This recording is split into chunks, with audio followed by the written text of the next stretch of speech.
लाख रुपए की मांग कर रखी है, 1 लाख रुपया दो तो मैं कल लिख दूंगा। मैंने कहीं गाली गलौज उसका नहीं गाली गलौज किया, मैंने तो यही कहा है कि मैं दिमाग खराब कैसे एक जनप्रतिनिधि से बात की जाती है। क्या कहें जब अधिकारी जब जो शिष्टाचार है उसे ये नहीं मालूम हो, ये किस तरह से ये नहीं मालूम सांसद बोल रहे हैं क्या मालूम, उसे साइको टाइप का है, थोड़ा सा माइंड से डिस्टर्ब है। मुकदमा खत्म करने के लिए 1 लाख रुपए मांग रहा था जेई। बीजेपी सांसद का जेई पर आरोप। बिजली विभाग के जेई को धमकी देने के वायरल ऑडियो पर सांसद ने दिया बड़ा बयान। सांसद ने कहा, जेई का दिमागी संतुलन ठीक नहीं, मुझे अपना चपरासी समझकर कर रहा था बात। जेई को जनता व जनप्रतिनिधियों से बात करने की तमीज नहीं। सांसद मुकेश राजपूत ने बताया कि जेई मानसिक रूप से डिस्टर्ब है। बीते दिनों भाजपा सांसद मुकेश राजपूत का अमृतपुर में तैनात जेई होरीलाल को धमकी देने का ऑडियो वायरल हुआ था। जेई को जूते से मारने की धमकी देने पर बोले सांसद, जब जेई को नहीं मालूम शिष्टाचार तो क्या करे। जेई गांव वालों से मांग रहा था मुकदमा खत्म करने के लिए 1 लाख रुपए। भाजपा सांसद मुकेश राजपूत ने कहा है कि नगला बसोला में 2 माह से बिजली नहीं आ रही थी, तो गांव वालों ने ट्रांसफार्मर खोलकर अपनी बिजली व्यवस्था को सही कर लिया। चोरी करते तो उसे अपने घर में रखते, बेच देते, खंबे पर नहीं लगाते। जहां से ग्रामीणों ने ट्रांसफार्मर उठाया था वहां पर उसका कोई इस्तेमाल नहीं हो रहा था। आपको बता दें कि जेई ने गांव वालों के खिलाफ ट्रांसफार्मर चोरी करने का मुकदमा दर्ज कर दिया था, जिस पर सांसद बोले, हम जनप्रतिनिधि हैं, अधिकारी हमारे हाथ पैर हैं, अधिकारी ही जन समस्या नहीं सुन रहे हैं। फिलहाल इस मामले में अब विवाद बढ़ता जा रहा है। फर्रुखाबाद से दीपक शुक्ला के साथ bureau report, public live TV.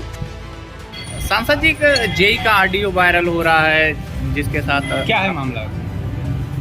JEE का ये नगला बसोला पड़ता है। नगला बसोला में लगभग 2.5 महीना पहले एक ट्रांसफार्मर फूट गया था। ट्रांसफार्मर फूटने पर उसके वहाँ के लोगों ने लाइनमैन को बताया 5-6 हज़ार रुपये चंदा करके पहले मांगा, 5 हज़ार रुपये दे तो मैं रखूँगा। तब तक बाढ़ आ गई। बाढ़ आने के बाद में फिर वो पानी ज़्यादा हो गया तो वहाँ पर एक ट्रांसफार्मर लगा था जो पहले करीब उसका कहीं किसी को उस ट्रांसफार्मर से फ़ायदा नहीं थी, वो ऐसे ही रखा था। इधर उधर से लाइन उसकी 3-4 साल पहले टूट गई थी। उसने मुझसे भी पूछा, गाँव के लोगों ने ट्रांसफार्मर नहीं लग पा रहा तो उतार के मैं लगा लूँ। मैंने कहा लगा लो, बाकी बाद में उधर रख देना जब तुम्हारा लग जाए। लेकिन उन्होंने उतार के लगा दिया तो जेई ने उस पर FIR लिखा दी लाइनमैन के कहने से।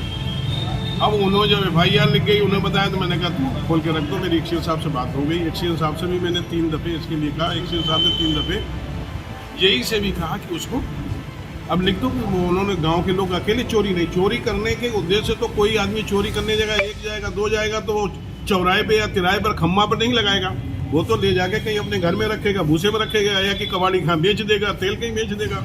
वो चोरी के उद्देश्य नहीं ले गए। वहाँ 1-1.5 महीना से ट्रांसफार्मर नहीं रखा था। वो अपने गांव की व्यवस्था, विद्युत व्यवस्था को सुचारू करने, जबकि जिम्मेदारी हमारे जेई और हमारे SDO की है कि वहाँ पर जाके ऐसे ट्रांसफार्मर जहाँ फूके हैं तो 24 घंटे 48 घंटे में रखे।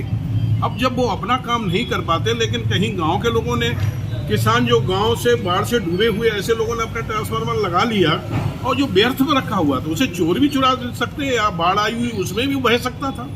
उन्होंने उसका सदुपयोग कर लिया तो उस पर FIR।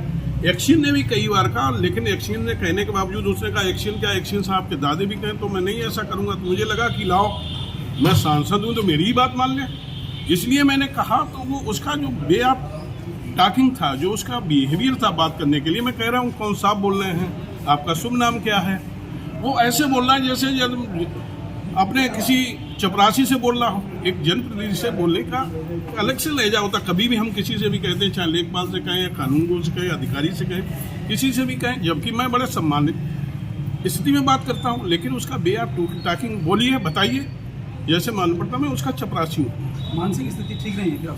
अब ये तो सेकंड चीज़ है, डॉक्टर लोग बताएं। तो इसलिए जब आपसे इस तरीके से बात कर सकता है तो आम जनता से क्या बात करता होगा, किस तरीके? यही तो मैंने एक्शन साहब से कहा। एक्शन साहब ने कहा कि वो उसे साइको टाइप का है, थोड़ा सा माइंड से डिस्टर्ब है। तो और 1-2 घटनाएं और हुई, लेकिन वो बताना ठीक नहीं। जो माइंड से डिस्टर्ब होगा, नौकरी पे रहेंगे, ड्यूटी करते रहेंगे। देखते हैं। एक तहरीर भी वायरल हो रही है, उसने तहरीर दी है थाना अमृतपुर में, उसमें आपके नाम का भी जिक्र किया है इस तरीके का। नहीं, देखिए मैंने उसे यही कहा कि जो कम से कम एक जनप्रतिनिधि, एक किसानों को कम से कम 2 महीने से 3 महीने से दौड़ा रहा हो, किसानों के दर्द को नहीं समझ रहा हो, उसके जो मध्यस्थ लगे हुए वो 1 लाख रुपए की मांग कर रहे हैं कि 1 लाख रुपया दे तो मैं कल लिख दूंगा। या उसके ही जहाँ पावर हाउस पे, उस पावर हाउस में बिजली का तेल चोरी हो गया ट्रांसफार्मरों से, 20 ड्रम चोरी हो गया, उसका क्या हिसाब किताब उसके बाद? उस पर कार्रवाई नहीं कर रहा। कार्रवाई उन पर कर रहा है जो गांव के निरीह लोग हैं, जो बाढ़ में डूबे हुए, उन पर कार्रवाई कर रहा है। और जबकि एक्सीजन, और मैं 3 दफे कह चुका हूँ, एक्सीजन साहब ने उससे 3 दफे कहा, कल मैं भी उससे कहा कि भाई क्या इसमें समस्या है। हाँ, वो उसके लाइनमैन को 1000 रुपए दे दें, मामला खत्म हो जाएगा। ये है और कुछ नहीं। ऑडियो जो वायरल हो रहा है उस चल रहा है बिजली विभाग में। अब जो जहाँ जैसा आदमी है, कहीं एक आध लोग इस तरह का काम कर लेते हैं, तो ऐसे उनके खिलाफ में जब जांच होगी तो कार्रवाई जरूर। नहीं, जैसे आपने जेई के ऊपर आरोप लगाया है, वहीं जो है लाइनमैन के ऊपर आरोप लगाया, तो क्या मतलब सब पैसे का? नहीं, कहीं कहीं है कि जहाँ लाइनमैन में सुविधा के नाम साहब हमारी गाड़ी नहीं पहुँच पाएगी, बरसात चल रही है, तो कहीं कहीं पर लाइनमैन इस तरह से कह देते साहब हमें अपने ले जाने। पहले की पुरानी परंपराएं कुछ लोगों को जानकारी नहीं, वो हमारे लास्ट गांव है शाहजहाँपुर से लगा हुआ, जबकि थाना हमारा उसका शाहजहाँपुर लगता है, तहसील कायमगंज लगती है। अब तो ढाई घाट का पुल बन गया, इसलिए हम लोग तो वहाँ जा सकते हैं। वैसे चुनाव तो हम लोग लड़ते रहते, बसोला कभी गए ही नहीं होंगे, पहले के सांसद, पहले के विधायक, उन्हें ये भी नहीं मालूम कि लोगों से वो लोग इस तरह से सुविधा शुल्क कहीं 5000, 4000, 5000, ऐसे लोगों से ही वो चाह रहा था कि हमें कुछ रुपए मिल जाए तो मैं बात। अच्छा, वो बाढ़ में डूबे हुए, खाने के लिए उनके पास कुछ है नहीं, वो 1 लाख रुपए कैसे दे दी? सर, साइको टाइप के लोग हैं, अधिकारी भी जानते हैं, फिर भी उनको नौकरी करवा रहे हैं और जनता के बीच में छोड़ रखा है। आप भी उससे ग्रसित हैं, तो ऐसे लोगों की मांग तो पड़नी चाहिए।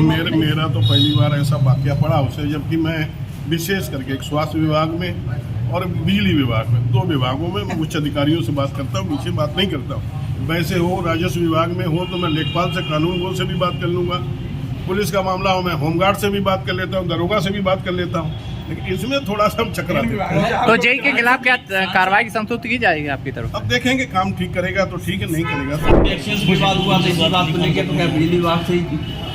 अब जहाँ पर देखिए हम लोग जनप्रतिनिधि हैं, अभी हमारी कोई समस्या नहीं, जन समस्या को कोई लेके आएंगे, हमारे लिए तो हमारे हाथ पैर तो यही अधिकारी ही हैं।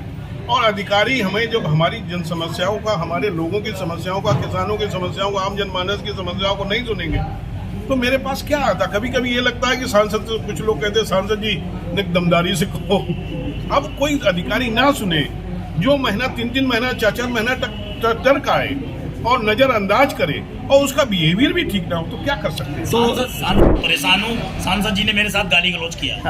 ऑडियो मैंने कहीं गाली गलौज, उस पर नहीं गाली गलौज किया। मैंने तो यही कहा है कि मत दिमाग खराब, कैसे जनप्रतिनिधि से बात की जाती है, कैसे उसका कहना है जो ऑडियो में भी है, जूते मारने और जान से मारने की धमकी दी है। क्या कहें, जब अधिकारी जब जो शिष्टाचार है उसे ये नहीं मालूम हो, ये किस तरह से ये नहीं मालूम, सांसद बोल रहे हैं कि आम आदमी से। नहीं सांसद जी, अभी आपने कहा कि वो 3-4 महीने से काम नहीं कर रहा होगा, उसके बाद भी वो ड्यूटी पे, तो ऐसी सरकार में ऐसे लोग मौजूद रहेंगे? नहीं, उस पर हम लिखेंगे, अभी लिखेंगे। अभी तो बाढ़ आई हुई, तो बाढ़ थोड़े